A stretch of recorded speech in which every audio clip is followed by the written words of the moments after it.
Ian, this was unfortunate news that hit out of nowhere, just about Telltale shutting down. Yeah, I think all knew that it was probably coming, especially when they had to lay off employees. I personally feel like writing had been on the wall for Telltale for a little while after the expose from earlier in the year. That's right. That Verge did. And they had to lay off employees, quite a few of them. I believe it was last year or earlier in the year. It sounded like it was a place that was being run horribly and was falling apart. And unfortunately, that has culminated in something like 225 people being laid well, basically the studio shutting down. But for immediately, it was like 250 or so. I read. 225 or 250. They were keeping a skeleton crew on for the remaining week or two. But this is already where it gets kind of weird. So Telltale is closed. They're closing. They fired, laid off, let go of 225, 250 people. No severance. No severance whatsoever. They had 30 minutes to get everything and get out. And that's it. The studio's closing. They have one obligation they have to finish up, I believe, which is, I believe one of the articles states that it's one of the Minecraft story mode seasons. From what I have read, they may not even be finishing the remaining episodes for the last season of Walking Dead. Obviously, this is horrible news. Telltale, despite not having a great reputation as a company, has put out some high-quality story-driven games and has amassed a huge cult following, starting... I don't know what their first games were, but off the top of my head, starting all the way back in the mid-2000s, 2004, with sort of trying to basically bring back PC adventure games. They did games with the Monkey Island license, the Sam & Max license. What was those ex-LucasArts employees helped found it? I believe so. They did... a great run of Homestar Runner games, and then they did the Back to the Future. That's right, they did do Back to the Future. That was like Back to the Future. Got a huge amount of publicity at the time. So basically, what started pushing them into the less PC adventure style of game and into the more like interactive movie style was they released a Jurassic Park game that did pretty poorly critically, but it was obviously like one of the first ones where it was less on puzzle solving and more interacting and making choices. It's just a visual story, basically. It's sort of with a choose your own adventure aspect. And then it moved into, if I remember correctly, that's when it went to Back to the Future, and they did a few other ones, and then they hit big with Walking Dead Season 1, which was critically acclaimed, won all sorts of awards. But that's totally just a visual novel sort of. Well, there's branching paths and stuff. But yeah, but you're just saying make a choice, basically. Well, there are like game events and things you can do that change it. So there's more to it, but yes, it's a lot more focused on essentially a choose your own adventure than let the person PC die adventure. Or save them or So, and that's what they became, and their games were known. Granted, depending on who was writing for them at the time, and teams changed, but their games became known for having a great narrative focus. They also did, they went on to do Borderlands and The Wolf Among Us, which was based on the Fables comics, and that one was highly rated. So they had many fans, and what appears to have happened was a classic case of something almost overexpanding. They got big and they took on tons of projects. I couldn't possibly name... I'm sure if I tried to name every Telltale game franchise they did, I'd forget, because there was a while there where it just seemed like everything was getting one. Game of Thrones got one. Guardians of the Galaxy got one. Batman got one. The Minecraft story mode is still one that I wonder how the hell that There's happened. a Minecraft game where you can make your own choices as you go? It's just a story about Minecraft, but in the Minecraft style. So they did tons. Unfortunately, licenses cost a lot of money. Unfortunately, Telltale was one of those places where, it was They had the attitude where it was a privilege for you to work there. They did not treat the employees well. Lots of stories about crunch, which is a problem in most video game studios, but also making developing things to spec and having developers being told that they need to change it. Deadlines being met and then immediately jumping right into another deadline. Essentially it not being a particularly well-run company. So the Verge article early in the year, I don't know if we talked about it. We did. About toxic management was just not a fun place to work. People were leaving because it was not a good place to work. Yeah, because we talked about the two people who were responsible for the award-winning season 1 of Walking Dead leaving, and I can't remember where they went, but they started their own company. Okay. We did talk about it. Okay.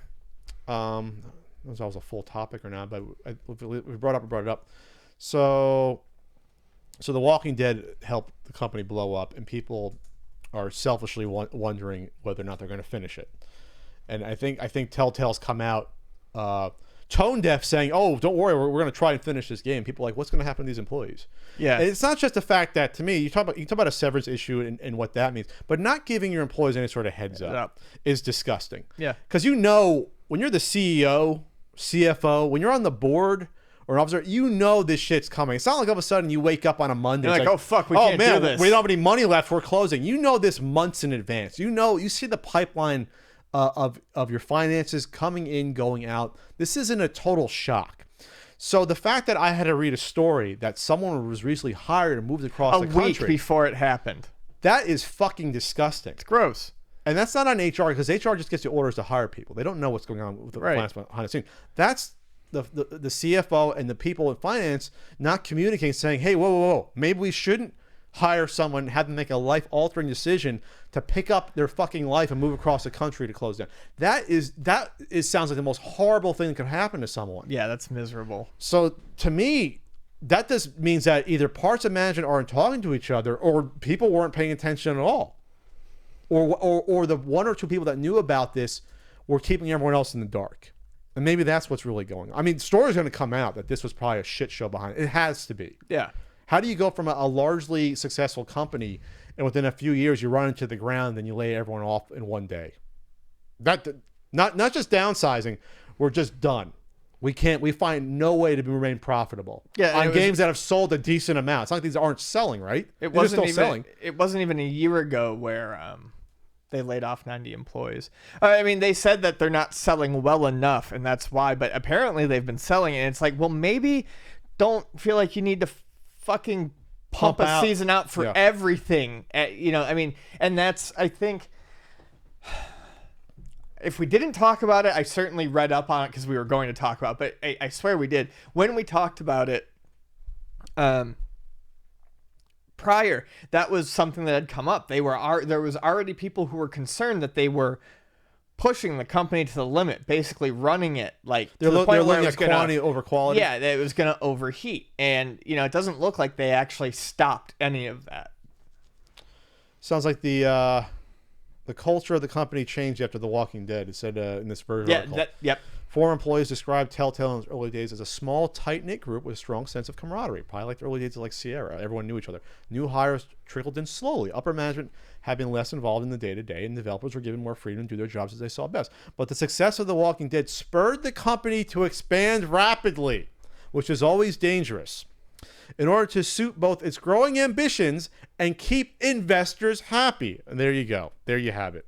It became a company that many long-standing employees no longer recognize. We went from a small and scrappy team to kind of a giant studio full of 300 plus people, says former Telltale programmer and designer Andrew Langley, who worked from 2008 to 2015.